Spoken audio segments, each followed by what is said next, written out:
하나님 말씀은 사무엘상 18장 6절부터 9절까지 말씀입니다. 사무엘상 18장 6절부터 9절까지 말씀입니다. 한 절씩 교독하죠. 무리가 돌아올 때, 곧 다윗이 블레셋 사람을 죽이고 돌아올 때에 여인들이 이스라엘 모든 성읍에서 나와서 노래하며 춤추며 소고와 경쇠를 가지고 왕 사울을 환영하는데,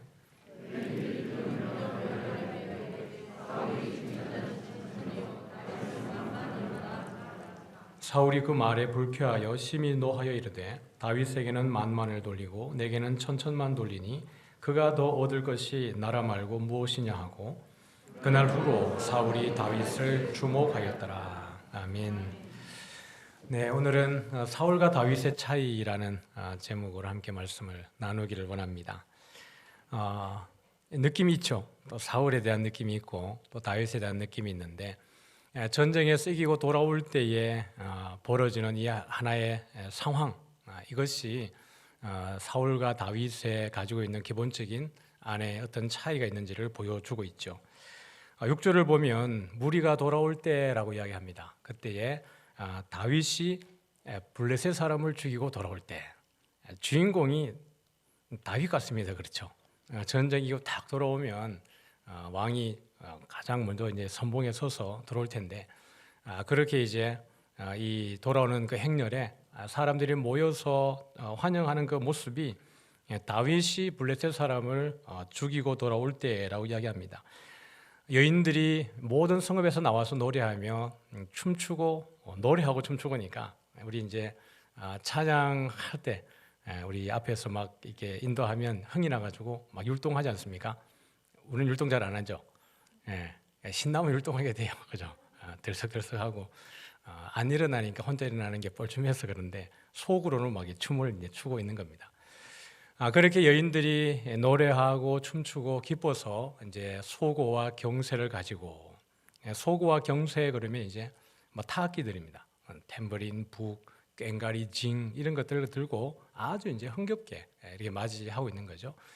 그러면서 이제 왕 사울을 환영하는데라고 이야기합니다. 왕의 행차가 이어지고 있는 것이에요. 7절을 한번 볼까요? 같이 읽습니다.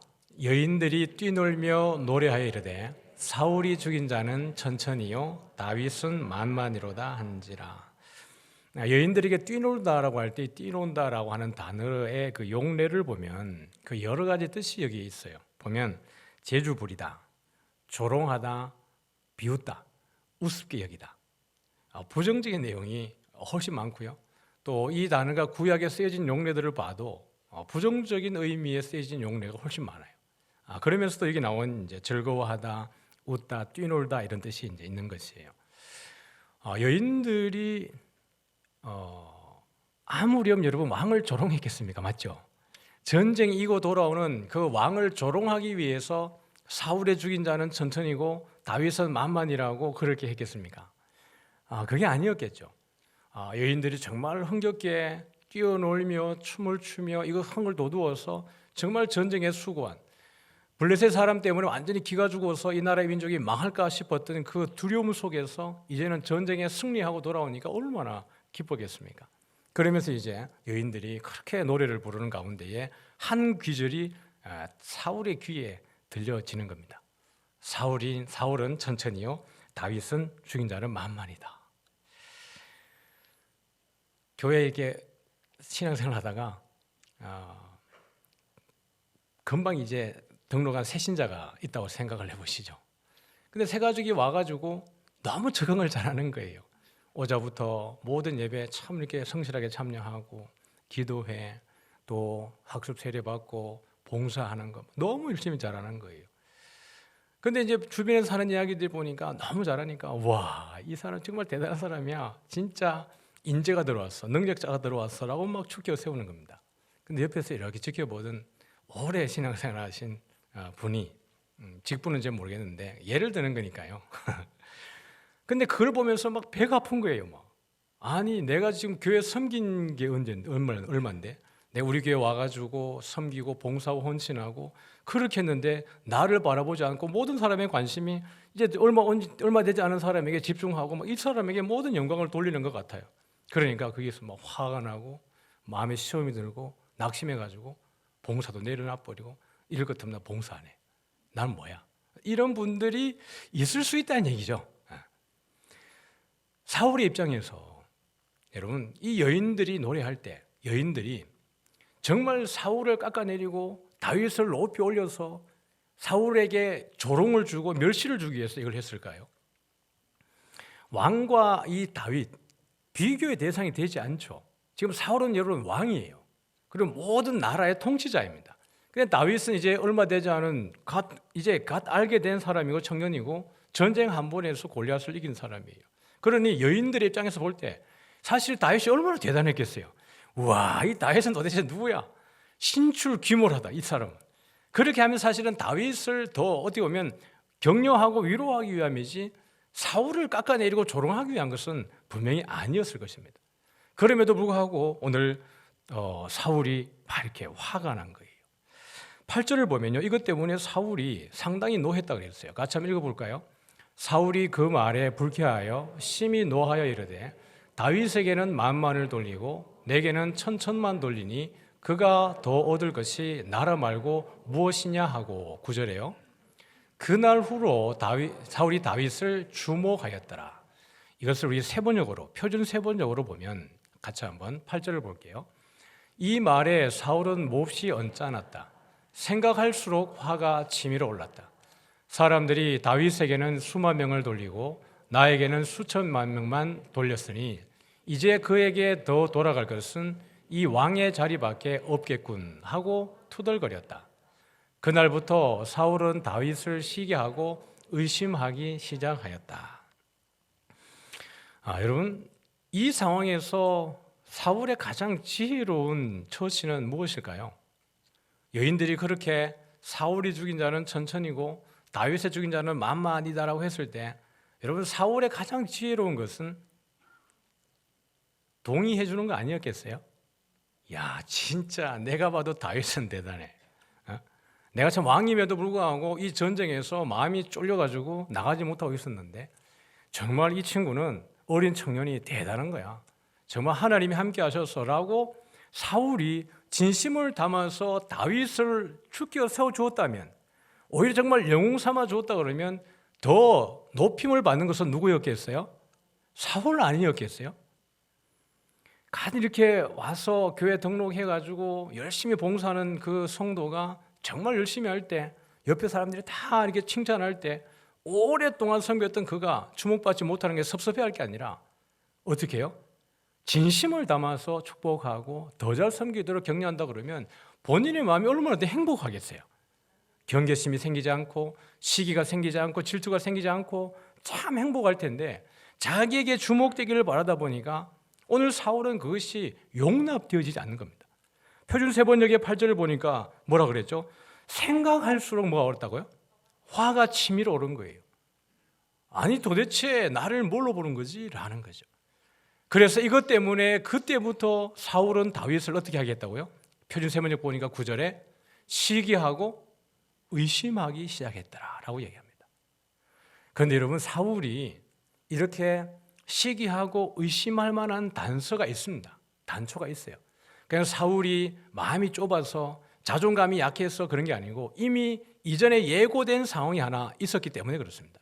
사무엘상 15장에 가면 아말렉 전투가 일어나죠. 하나님이 사무엘을 통해서 사울에게 명령한 것은 아말렉을 진멸하라 이렇게 합니다. 진멸하라고 하는 것은 헤렘이거든요. 헤렘, 완전히 멸하라는 것입니다. 그런데 이 헤렘이라고 하는 단어 속에는 완전히 진멸하는 것도 있지만 온전히 바치다라는 뜻도 있습니다. 진멸하다는 거 완전히 순종해서 이 완전히 진멸한 것을 하나님께 뭘 올려드리는 거예요? 제물로서 올려드리는 것입니다. 이게 헤렘이에요. 그래서 여러분 우리를 위해서 가장 완벽하게 헤렘 당하신 분이 누구세요? 예수님이에요. 우리를 구원하시기 위해서 당신의 몸을 헤렘하셔서 완전한 제물이 되어주신 분이 예수님입니다. 하나님이 사무엘에게 아말렉을 헤렘시키라고 했는데 사울이 그렇게 하지 않았어요. 그러고 난 다음에 자기가 좋은 것은 남기고 전쟁에서 이겨 돌아오면서 갈멜에다가 자기를 위해서 비석을 하나 세웠죠. 사무엘이 사울에게 가서 이것이 합당하지 않고 선하지 않다라고 이야기하면서 사울에게 이야기합니다. 그리고 하나님이 당신을 떠났습니다 라고 이야기를 하는 거죠. 그때에 사울이 사무엘의 옷자락을 붙고 늘어졌는데 사무엘의 옷자락이 어떻게 됐다고요? 찢어졌다고 그랬습니다. 그게 여러분이 그렇게 잘 알고 있는 찌찌트예요. 이게 찢어진 거예요. 하나님의 영광이 사울에게서 떠났다는 뜻입니다. 그때에 사무엘이 사울에게 이렇게 이야기합니다. 사무엘상 15장 우리 28절을 한번 읽어보죠. 시작. 사무엘이 그에게 이르되 여호와께서 오늘 이스라엘 나라를 왕에게서 떼어 왕보다 나은 왕의 이웃에게 주셨나이다. 하나님이 오늘 이 나라를 당신에게서 떼어서 당신보다 더 나은 당신의 이웃에게 주었습니다 라고 이야기하면서 사울이 뭐라고 덧붙이냐 그러면 이스라엘의 지존자는 거짓이나 변개함이 없습니다. 그러니 하나님이 결정하신 것은 그대로 이행하십니다 라고 사무엘이 사울에게 이야기한 거예요. 여러분 이 단어가, 이 말이 사울에게서 여러분 떠났겠어요? 계속 남아있겠어요? 예, 사울에게는 이것이 떠나지 않습니다. 사무엘의 메시지가 계속해서 머릿속에 남아있어요. 여러분들도 그런 단어가 혹시 있지 않습니까? 지금까지 살아오시는 가운데에 누군가에 들었던 이야기, 그게 참 축복의 메시지일 수도 있고요, 어쩌면 정말 열받는 이야기가 있을 수도 있어요. 내가 잊어먹어버리고 싶은데도 안 잊어지는 말들이 있겠죠. 너무 감사한 내 인생에 중요한 멘토가 해주었던 너무 귀중한 그 한마디가 지금 나를 변화시켰던 그것이 있을 수도 있고요. 이게 내가 지금 화가 치밀어가지고 지금 생각해도 내가 이거는 잠을 못 자겠다, 아니면 문득 떠오른다고 하는 그런 말들이 있을 수 있습니다. 그런데 오늘 사울은 사무엘이 이 말이 떠나질 않는 거예요. 그러다 보니까 사울의 죽인 자는 천천히고 다윗의 죽인 자는 만만이라 그랬을 때 사울이 생각하면 생각할수록 뭐가 떠올랐다고요? 화가 치밀어 오른 거예요. 그래서 다시 한번 우리 본문 8절을 보면 이렇게 합니다. 같이 읽어볼까요?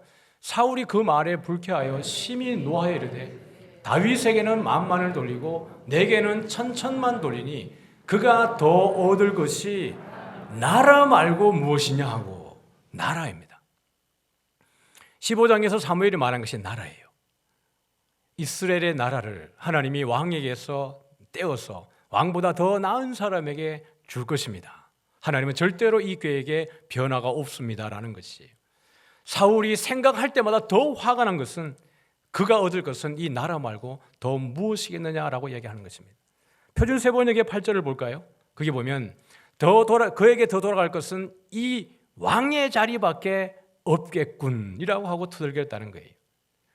자, 이것뿐만 아닙니다. 사무엘상 30장 20장에 보면 31절에 한 번 더 이 표현이 나오죠. 같이 읽어보겠습니다. 이새의 아들이 땅에 사는 동안에 너와 내 나라가 든든히 서지지 못하리라. 그런즉 이제 사람을 보내어 그를 내게로 끌어오라. 그는 죽어야 할 자이니라 한지라. 이것은 사울이 다윗을 죽이려고 하는지 그 마음에 확정했는지 확정하지 않았는지를 요나단이 이게 한번 검증하기 위해서 다윗과 이야기하면서 한번 이렇게 어떻게 보면 아버지를 시험하는 과정이죠. 사울이 정말 다윗을 죽이려니까 이 요나단이 마음에 이 확신이 안 서는 겁니다. 어떨 때는 괜찮았다가 어떨 때는 나빴다가. 그러니까 다윗과 이제 이야기하면서 그 이야기를 하는 것이죠.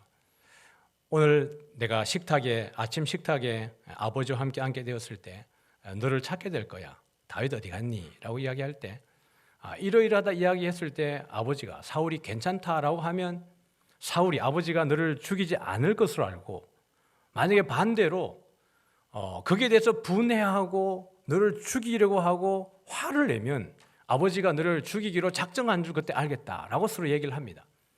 그리고 딱 앉았는데, 식탁에 앉았는데 사울이 요나단에게 묻는 거예요. 다윗은 어디 갔냐? 그러니까 요나단이 다윗이 자기 아버지 집에 좀 가야 된다고 해서 보내달라고 그래서 보내주었습니다 라고 이야기를 해요. 사울이 자기 아들 요나단에게 저주하면서 이야기합니다. 패역부도한 소생의 자식아 라고 이야기하면서 그때 하면서 한 얘기가 오늘 금방 보았던 20장 31절의 내용입니다. 이새의 아들이 땅에 사는 동안은 너와 내 나라가 든든히 서지 못하리라 그랬어요. 그러니까 사울은 여러분 이 나라에 집착하고 있는 겁니다. 다윗이 생존해 있는 동안에는 너의 나라가 서지 못할 것이기 때문에 반드시 죽여야 된다고 이야기를 하고 있는 것이에요. 여러분, 사울이 왕이 된 것이 누구로 말미암은 것이에요? 하나님으로 된 것이에요. 그 이스라엘 백성들이 열국에 있는 것처럼 우리에게도 왕을 주십시오라고 이야기할 때 참 이게 사무엘 입장에서는 너무 마음이 불편했지만 그럼에도 불구하고 하나님께서 사무엘을 통해서 세운 것이 사울이었습니다. 하나님으로 의해서 주어진 그 자리, 그 영광, 그 권세, 이제는 사울이 자기가 세운 건 줄 알아요. 자기의 소유인 줄 알고 자기의 나라인 줄 알고 자기의 욕심으로 가득 차 있습니다. 이제는 하나님은 온데간데 없고 자기의 왕국이 무너질까 두려운 거예요. 자기는 이것을 요나단에게 넘겨야 되겠는데 이것이 다윗 때문에 위기가 오게 생겼습니다. 여러분, 오늘 사울을 바라보면서 우리는 시선을 나에게로 한번 돌려볼 필요가 있습니다. 사울은 내 믿음 없이 그랬을까가 아니라 오늘 우리는 정말 사울 같지 않게 살아가고 있는가? 여러분, 우리가 누리고 있는 모든 것이 하나님의 은혜고 선물인 줄 믿습니다. 여러분이 지금 누리고 있는 그 모든 것이요, 여러분의 지식과 건강과 재물과 사회적인 위치와 그 살아가는 모든 환경과 우리의 믿음, 이 모든 것이 하나님께서 우리에게 주신 선물입니다. 그럼에도 불구하고 우리는 자칫 내가 생각할 때 나의 성실함과 나의 열심과 나의 정직, 나의 지혜, 나의 통찰, 이것이 지금 나를 이루었다라고 착각할 수도 있습니다. 우리는 모든 것이 하나님의 은혜이기 때문에 늘 우리는 베풀고 나누고 내 새끼밥을 위해 사는 인생이 아니라 하나님의 나라를 위해 사는 우리 인생이 되어야 될 줄 믿습니다. 욕심을 내려놓아야 되는 것이죠. 하나님이 우리에게 예물을 내라고 이야기하는 것은 헌금 생활에 대한 이야기를 제가 하는 겁니다. 예물을 하나님께 바치라고 하는 것은 하나님이 궁색에서 그것을 말하는 게 아닙니다. 재물이 있는 곳에 내 마음이 있다라고 이야기를 예수님이 하셨어요. 하나님께 헌금을 드리는 것은, 예물을 드리는 것은 내 삶의 주인이 주님이라는 것에 대한 우리의 신앙 고백입니다. 제가 헌금 기도할 때마다 우리의 예물에다가 우리의 신앙을 담아 드린다라고 하는 것이 바로 그 의미에서 제가 늘 헌금과 신앙을 연결하는 것입니다. 우리는 말로는 늘 하나님의 은혜로 살아왔다라고 이야기하지만 하나님 앞에 예물 드리는 것을 인색해야 합니다. 우리에게 수입의 11조는 적은 분량이 아니고 절기의 헌금은 적은 분량이 아닙니다. 그러나 예물은 우리가 복을 받기 위한 수단도 절대 아닙니다. 왜냐하면 이미 우리는 복을 받고 있기 때문에 그렇습니다. 우리가 예물을 드리는 것은 우리의 것을 내려놓고 내 인생의 주인이 하나님이시라는 것에 대한 우리의 신앙의 고백입니다. 지금까지도 하나님께서 나를 여기까지 인도하신 하나님께서 나의 모든 날 동안에도 하나님이 내 삶을 책임질 것을 믿기 때문에 하나님께 감사의 마음으로 이 예물을 올려드리는 것입니다. 두 번째는 베푸는 삶이 우리에게 참 중요합니다. 교회 안에서뿐만 아니라 우리 일상의 현장 가운데에서도 여러분의 삶의 현장에 많이 베푸는 삶이 되어지기를 주의 이름으로 축복합니다. 많이 나누세요. 인쇄하다 보면 주변에 사람들이 잘 없어요. 근데 베푸는 사람 주변에는 사람들이 늘 많죠. 일전에 제가 예수님 믿지 않는 회장님에 대한 이야기를 한번 한 적이 있죠. 그 회장님이 큰 사업을 시작하기 전에 건축을 시작하려고 할 때 조금 이제 덩치가 좀 커져지는 과정 속에 고이병철 회장과 친구가 되고 싶어서 만났던 이야기를 제가 해드린 적이 있죠. 그렇게 해서 갔을 때 참 만나기 어려운 가운데 만났는데 그 고이병철 회장이 그에게 했던 질문은 그것이었습니다. 만약에 100이 있는데 당신이 70과 30을 나눈다면 70과 30 중에 어떤 걸 저축하고 어떤 걸 쓰겠느냐라고 했을 때 그 회장님은 지금 뭐고 회장님이죠. 그분이 하는 얘기는 나는 30을 저축하고 70을 저축하고 30을 쓰겠습니다라고 얘기를 한 거죠. 고이병철 회장이 당신이 크게 사업을 하기 위해서는 틀렸습니다라고 이야기를 했다는 거예요. 당신은 70을 쓰고 30을 저축해야 됩니다라고 이야기를 했다는 겁니다. 아니 왜 70을 저축을 하면 훨씬 더 내가 많은 것을 자산을 넣을 수 있는데 왜 30을 저축을 하라고 합니까?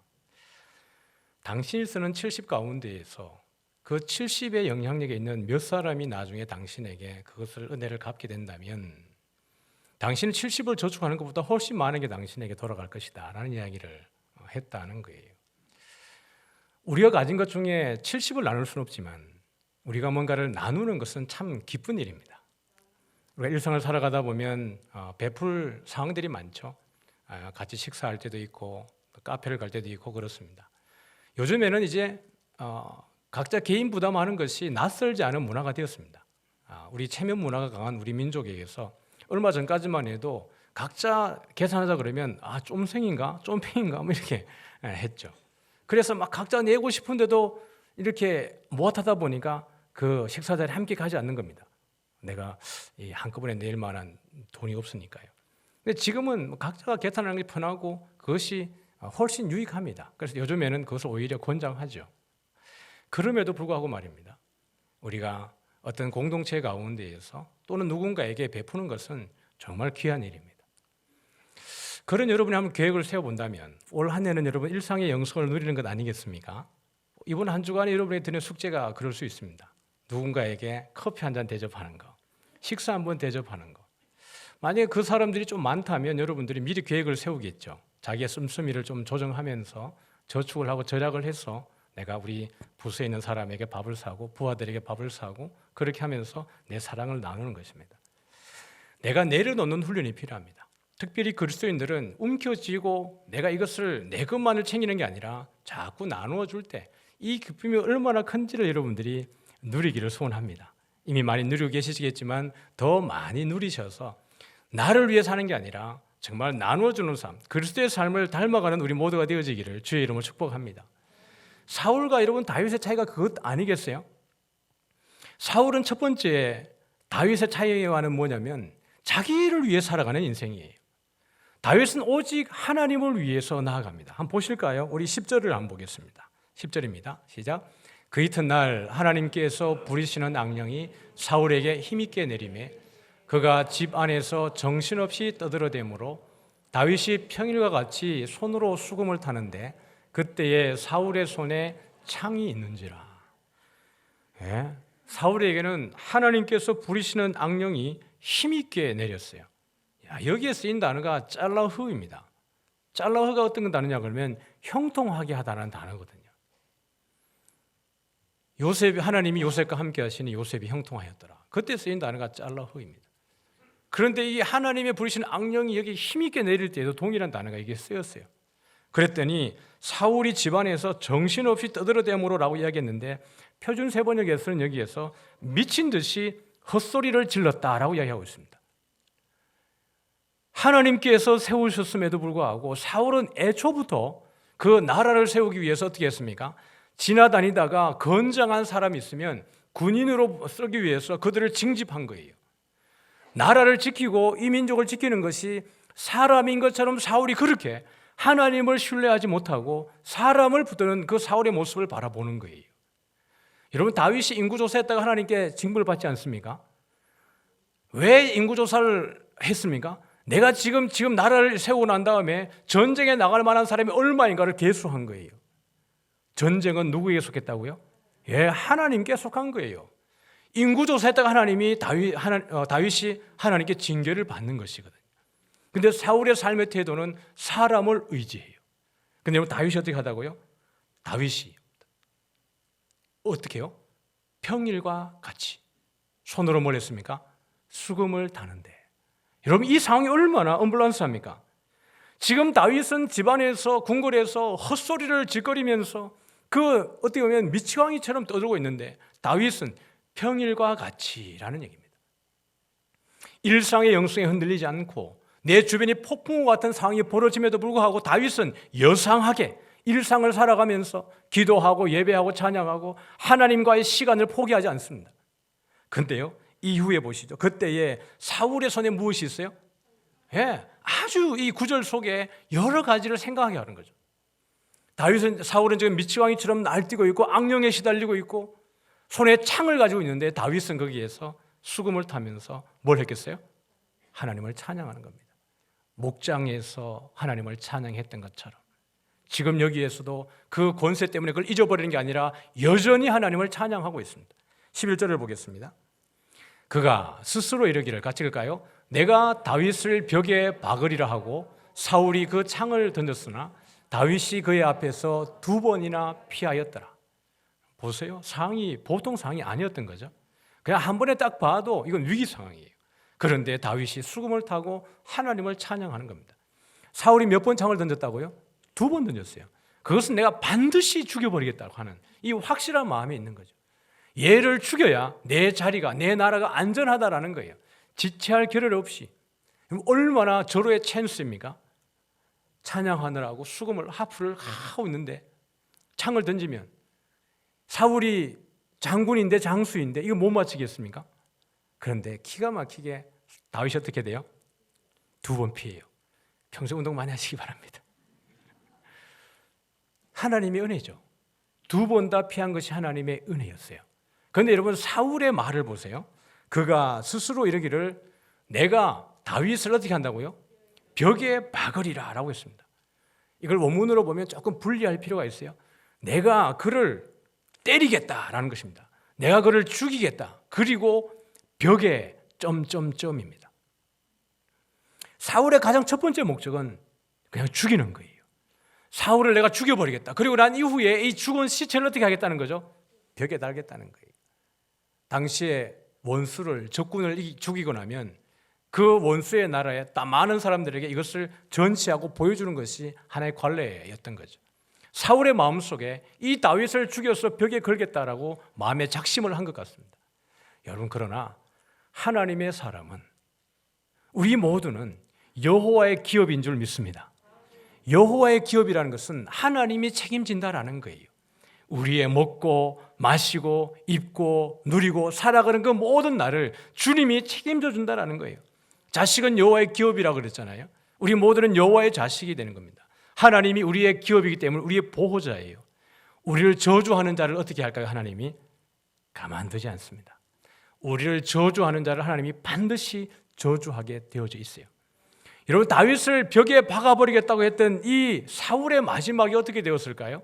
우리 사무엘상 31장 10절을 한번 볼까요? 같이 읽겠습니다. 그의 갑옷은 아스다로스의 집에 두고 그의 시체는 벳산 성벽에 못 박음해. 어디에 못 박혔어요? 벳산 성벽에다가 사울의 시체가 못 박혔어요. 블레셋과의 전쟁 가운데 사울이 죽었어요. 블레셋 장군들이 와서 사울의 목을 베어버립니다. 그리고 그 시체를 벳산 성벽에다가 걸어버리는 거예요. 하만이 모르드게를 죽이려고 장대를 달았죠. 그런데 그 모르드게를 달려고 했던 그 장대에 누가 매달려요? 하만 자신이 매달리는 거예요. 하나님은 불꽃 같은 눈동자로 우리를 지키고 보호하는 줄 믿으시길 바랍니다. 하나님이 아브라함을 불러낼 때에 아브라함에게 했던 가장 먼저 했던 복이 있습니다. 내리신 복이 뭐냐 그러면 창세기 12장 3절인데요. 같이 한번 보겠습니다. 내가 너를 축복하는 자에게는 내가 복을 내리고 너를 저주하는 자에게는 내가 저주하리니 땅의 모든 족속이 너로 말미암아 복을 얻을 것이라 하신지라. 사실은 아브라함을 복의 통로로, 아브라함을 복덩어리로 하나님이 부르신 거예요. 그러시면서 아브라함이 하신 이야기가, 너를 축복하는 자에게는 하나님 어떻게 하신다고요? 복을 내리고 너를 저주하는 자에게는 내가 저주하리니 라고 이야기했습니다. 그러니 여러분, 하나님의 백성된 자를 저주하는 자가 어떤 위치에 놓이게 될까요? 하나님의 저주를 받는 거예요. 그런데 여기 보면 앞에 있는 저주와 뒤에 있는 저주가 단어가 달라요. 너를 저주하는 자에게 할 때 이 저주는 너를 멸시하는 자, 너를 가볍게 여기는 자, 너를 우습게 여기는 자, 너를 낮추는 자라는 뜻입니다. 하나님의 백성을 우습게 여기고 경멸하게 하고 낮추는 그 말을 하는 자들, 그것을 저주라고 표현을 했습니다. 그런 자에게는 내가 저주한다는 말은 하나님이 심판하고 재앙으로 갚겠다라는 것이에요. 오늘 우리 일상을 살아갈 때 세상 사람들이 얼마나 우리에게 독설을 퍼붓습니까? 예수 믿는 것 때문에 조롱하고 우리의 성실함과 우리의 독실함과 우리의 신실함을 그들이 얼마나 조롱합니까? 멸시하고 낮추어 보고. 내가 힘이 없기 때문에 가만히 있는 게 아닌데, 그렇죠? 우리가 그리스도의 마음으로 살아가기 때문에, 하나님의 사람으로 살기 때문에 내가 인내하고 참고 그 상황 가운데 온유함을, 샬롬을 위해서 내가 가만히 있는 것인데, 그것은 우리가 힘이 없어 그러는 것처럼 조롱하고 비웃고 아주 낮추고 경멸합니다. 그럴 때에 그에게 복이 있겠습니까? 저주가 있겠습니까? 그들에게 저주가 있는 것이에요. 우리가 그들에게 해야 되는 가장 강력한 복수는 그들에게 축복하는 겁니다.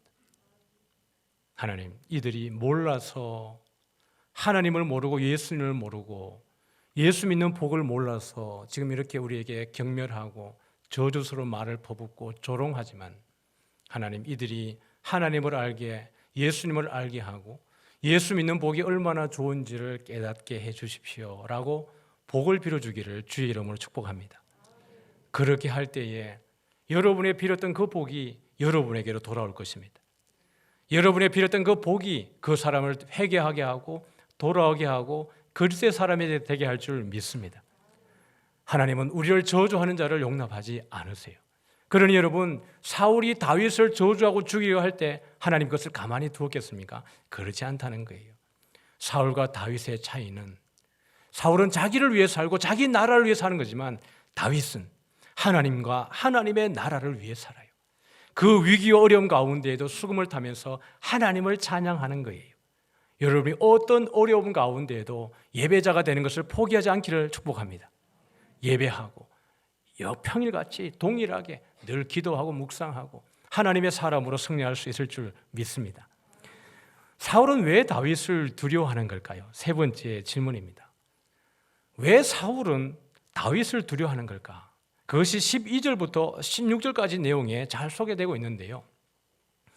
성경에는 종종 문학적인 표현이 많습니다. 문학적 양식, 구조 이런 것들이 많이 들어가 있는데요. 우리가 편지를 쓰고 글을 쓸 때 우리에게도 그런 것은 여러분 있습니다. 문학을 잘 배워서 아니고, 여러분이 편지를 써보신 분들은 알겠고, 또 누군가에게 장문의 카톡을 보낼 때도 마찬가지입니다. 단문을 보낼 때는 그냥 짧게 보내지만, 누군가에게 사연이 있어서 메시지를 보낼 때는 우리도 마찬가지로 그 문장에 아주 심혈을 기울입니다. 사랑하는 이라고 시작을 할까? 존경하는 이라고 시작을 할까? 샬롬으로 시작할까? 할렐루야로 시작을 할까? 여러 가지 단어에 대한 고민이 있죠. 마지막을 어떻게 매듭을 지을까? 중간에 어떤 내용을 넣어야 될지, 이런 부분들이 우리들의 글 가운데도 있습니다. 특별히 문학을 배우신 분들은 더 그런 것들을 고민해서 우리의 글 속에 담아내겠죠. 성경에도 그런 여러분 문학적 구조들이 많이 있는데 12절부터 16절까지 이런 패턴을 통해서 하나님이 하고 싶었던 메시지를 우리에게 던져주고 있어요. 그걸 제가 임의적으로 A, B, C로 여러분에게 한번 정리를 해드리도록 하겠습니다. A가 있고 B가 있고 C가 있는데, 이것을 강조하기 위해서 다시 의도적으로 A를 반복해서 A-를, B를 강조해서 B-를, C를 강조해서 C-를 이야기해서 이 패턴을 강조함을 인하여서 하나님이 우리에게 던지고 싶은 메시지를 보여주는 양식이라고 할 수 있겠습니다. 첫 번째, A라고 하는 부분을 여러분 잘 기억하셔야 돼요. 요거 해야 오늘 설교 끝납니다. A에 보면 12절에 여호와께서 사울을 떠나서 누구와 함께 계세요? 다윗과 함께 계심으로, 여호와께서 다윗과 함께 계심으로가 A입니다. 기억하시기 바랍니다. 제가 여쭤볼 거예요. A가 뭐라고요? 이게 A예요. B가 뭐냐 그러면 사울이 그를 두려워한지라입니다. B가 뭐라고요? 바로 그 한 절 안에 다 있어요. A는 여호와께서 다윗과 함께 하심으로, B는 사울이 다윗을 두려워하니라. A, B가 됐습니다. C는 무엇이냐 그러면 14절인데요. 한번 볼게요. 됐네요. 시작. 다윗이 그의 모든 일을 지혜롭게 행하니라. 여호와께서 그와 함께 계시니라. 여기에 보니까 다윗이 그의 모든 일을 어떻게 했다고요? 지혜롭게 행했다가 C입니다. 다윗이 지혜롭게 행했다가 C예요. 자, 그럼 A부터. A가 뭐라고요? 여호와께서, 벌써 잊어먹은 거 아니시죠? 배고파도 이것은 드시면 안 됩니다. 자, 첫 번째 여호와께서 다윗과 함께 계심으로, B가 뭐였다고요? 사울이 다윗을 두려워했다. C는 다윗이 지혜롭게 행한 거예요. 그런데 이 14절 끝에 보니까 뭐가 나와요? 여호와께서 누구와 함께 한 것일까요? 다윗과 함께 한 거예요. 그러면 이게 뭐예요? A 다시가 되는 거예요. 여호와께서 다윗과 함께 하시는 것이 강조되고 있어요. B 다시가 뭐예요? 15절입니다. 15절 한번 보시면 쭉 제가 읽어드리면서 사울은 다윗이 크게 지혜롭게 행함을 보고 어떻게 합니까? 그를 두려워하였으나 누굴 두려워하는 거죠? 다윗을 두려워하는 거예요. 이게 A, B, C 중에 뭐예요? B였어요. B 다시가 되는 거예요. 그러면 여기에 C가 있습니다. 뭐예요? 다윗이 크게 지혜롭게 행함을 보고 이게 C 다시예요. 자, 이거 내려주시고 이제 여러분 암기를 보겠습니다. A가 뭐였다고요? 대단하십니다. 맞죠? 저도 기억하기 힘든데 여호와께서 다윗과 함께 계심으로가 A예요. B가 뭐였다고요? 사울이 다윗을 두려워하는 것이에요. C가 뭐였다고요? 다윗이 지혜롭게 행하는 것이에요. 그러면서 여러분 여기에서 나옵니다. 왜 사울이 다윗을 두려워하는지. 하나님이 누구와 함께 하세요? 다윗과 함께 하고 다윗이 행하는 것이 어때요? 지혜로운 거예요. 이것이 사울이 다윗을 두렵게 하는 것입니다. 여러분 지난 시간에 했던 그 5절에 보면 18장 5절에 보면 사울이 다윗을 군대의 장으로 삼았다 그랬어요. 이걸 번역해 보면 어떤 번역에 보면 군사령관이라고 번역했는데 그게 아니고요. 원문에 보면 그냥 장군이에요. 그래서 표준세 번역에 보면 장군으로 번역을 했습니다. 사울이 다윗을 장군으로 삼았다가 지금 하나님이 다윗과 함께하고 다윗이 지혜롭게 행하는 것을 보니까 사울이 두렵거든요. 그러니까 다윗을 자기에게서 멀어지게 하기 위해서 직분을 천부장으로 줘요. 장군으로 있다가 천부장으로 줬으니까 승진한 거예요? 강등당한 거예요? 에? 장군이라니까요. 군사령관이 아니고 그냥 장군이에요. 장군으로 있다가 천부장이니까 1000명의 군사를 거느릴 수 있는 직분을 받은 거예요. 승진이에요? 강등이에요? 승진시켜서 보낸 거예요. 그런데 그렇게 보냈으면 분명히 사울 생각에는 이 어린아이가 군인을 통솔할 수 있을까라고 생각을 했는데 갔는데 다윗이 더 지혜롭게 행하는 거예요. 그 모든 사람들 가운데 더 존경받고 사랑받는 거예요. 사울이 더 두려워지는 것입니다. 사랑하는 성도 여러분, 사울과 다윗의 차이는 무엇이죠? 사울은 사람을 자꾸 두려워해요. 그러나 다윗은 누구를 두려워해요? 하나님을 두려워할 줄 알아요. 이게 두렵다는 말 속에는 동일한 의미가 공경하다, 예배하다는 단어가 함께 들어가 있어요. 다윗이 하나님을 두려워하는 것은 무서워한다는 개념이 아니에요. 하나님이 얼마나 놀라우신 분인가에 대한 경외감을 갖는다는 뜻이에요. 다윗은 하나님을 경외하고 하나님을 예배하는 예배자입니다. 그런데 사울은 뭐죠? 누굴 두려워해요? 사람을 두려워합니다. 하나님을 두려워하고 회개하고 돌아와야 될 텐데 그것이 아니라 오히려 사람을 두려워하는 거예요. 사랑하는 성도 여러분, 우리는 세상을 두려워하는 자들이 아니라 세상이 우리를 두려워할 자가 되어야 될 줄 믿습니다. 하나님이 우리와 함께 하심을 세상에 드러내야 되는 거예요. 하나님이 나와 함께 하심으로 내가 세상을 두려워해서는 되지 않습니다. 세상의 환경, 그 사람들 두려워할 것이 전혀 되지 않아요. 하나님이 나와 함께 하시면 모든 상황 가운데 하나님 우리에게 지혜를 줄 줄 믿습니다. 항상 누구를 묵상하라고요? 하나님을 묵상하세요. 예수님 묵상하고 성령님을 묵상하세요. 어떤 상황 가운데에도 주께서 우리에게 반드시 필요할 지혜로운 말들을 줄 믿습니다. 여러분이 그걸 경험하셔야 돼요. 어려운 상황이고 위급한 상황 가운데 여러분 철저하게 안절부절을 두려워하는 게 아니라 평안하게 기도하면서 하나님 지금 가장 적절한 말을 생각나게 하고 내 입에서 말이 나오게 해달라고 여러분 기도하시기 바랍니다. 그것을 통하여서 세상은 두려워해야 될 대상이 아니라는 것을 여러분이 경험하셔야 합니다. 어떤 위기 가운데에도 담대하게 그렇게 여러분이 당당할 때에 그들이 우리를 바라볼 때 아니 저 사람은 아무것도 없는데 어떻게 저렇게 평안하고 담대할까? 저리고 온유하고 겸손하고 저 능력은 어디에서 나오는 걸까? 그들이 우리를 두려워하게 될 것입니다. 이번 한 주간 살아갈 때에 하나님의 임마누엘을 누리시기를 주의 이름으로 축복합니다. 여러분의 삶을 나눠드리면서 다윗이 평일과 같이 수금을 탄 것처럼 여러분이 어떤 환난과 어려움 가운데에서도 늘 주님을 예배하듯 예배자로 한 주간 승리할 수 있기를 주의 이름으로 축복합니다. 우리 다 같이 나셔서 우리 찬양하겠습니다. 내 삶의 이유라.